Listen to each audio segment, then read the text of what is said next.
অভিজিৎ গঙ্গোপাধ্যায় বিচারপতির আসন থেকে নেমে এসে মিডিয়ায় জয়েন করুন, কোর্টের খবর করবেন, কার ঘরে কে ফিস করে কাকে কি বলল, কার কি করা উচিত। জাস্টিস গাঙ্গুলি সাংবাদিক হলে সাংবাদিকরা সমৃদ্ধ হবেন। মাথা গরম করে কোর্টটাকে যে অশান্তির জায়গায় পরিণত করছেন, যাতায়াতের পথে যদি কোনো মন্দির পান, একটু দাঁড়িয়ে মাথায় শান্তির জল নিয়ে আসবেন।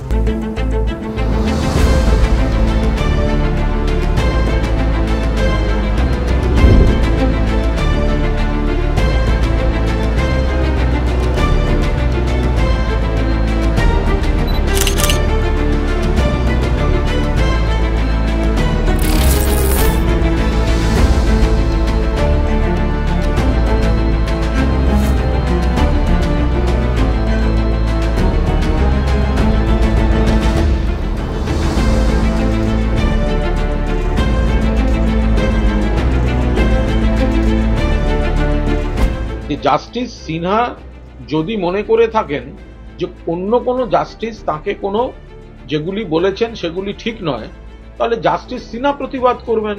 জাস্টিস সিনহা জাস্টিসকে জানাতে পারেন, জাস্টিস সিনহা নিয়ম মতো প্রতিবাদ করবেন। জাস্টিস সিনহার দরকার হলে তাঁর এজলাসে তিনি যথেষ্ট কথা বলেন, তিনি কথা বলবেন। জাস্টিস সিনহা জাস্টিস গাঙ্গুলিকে বলছেন, জাস্টিস গাঙ্গুলি তার মুখপাত্র হয়ে তিনি আবার বলছেন। এতে মনে হচ্ছে না যে জাস্টিস সিনহা জাস্টিস গাঙ্গুলি এর এইসব মানে তৃণমূল বিরোধী যারা রয়েছেন তারা একটা উপদল তৈরি করেছেন? এতে কিন্তু বিচার ব্যবস্থার প্রতি সাধারণ মানুষের আস্থার ক্ষতি হবে। বিচারপতির আসন থেকে নেমে এসে কোর্টের সাংবাদিক মিডিয়ায় জয়েন করুন। অভিজিৎ গঙ্গোপাধ্যায়ের বাইলাইন স্টোরি বেরোবে, কোর্টের খবর করবেন, কার ঘরে কে ফিস করে কাকে কি বলল, কে কার কাছে গিয়ে কি কি বলল, কোন ঘরে কি হচ্ছে, কার কি করা উচিত, এগুলো জাস্টিস গাঙ্গুলি সাংবাদিক হলে সাংবাদিকতার উপকার হবে, সাংবাদিকরা সমৃদ্ধ হবেন। তিনি যে হাউসে কাজ করবেন তারা এক্সক্লুসিভ স্টোরি করবে। অভিজিৎ গঙ্গোপাধ্যায়ের বিরুদ্ধেই তো অভিযোগ আছে যে তিনি রাজনৈতিক দলের হয়ে কাজ করেন, তাঁর রাজনৈতিক অবস্থান রয়েছে, তাঁর রাজনৈতিক উইশ লিস্ট যেটা স্বভাবতই তৃণমূল বিরোধী, সেইগুলো তিনি প্রকাশ করে ফেলেন। তিনি তো প্রকাশ্যে একটা মামলা লড়তে লড়তে মামলার এক পক্ষের আইনজীবীকে বলছেন তার কাছ থেকে আইন শিখেছি।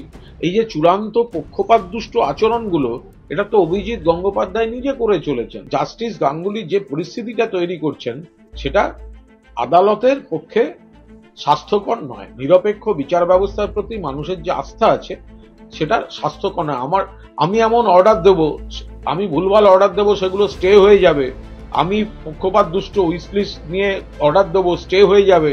স্টে হয়ে গেলেই আমি খেপে যাব, খেপে গেলেই আমি কথা বলবো। এটা কি করে হতে পারে? যাতায়াতের পথে জাস্টিস গাঙ্গুলি যাতায়াতের পথে এই ধরনের মাথা গরম করে কোর্টটাকে যে অশান্তির জায়গায় পরিণত করছেন, তার আগে যাতায়াতের পথে যদি কোনো মন্দির পান, একটু দাঁড়িয়ে মাথায় শান্তির জল নিয়ে আসবেন।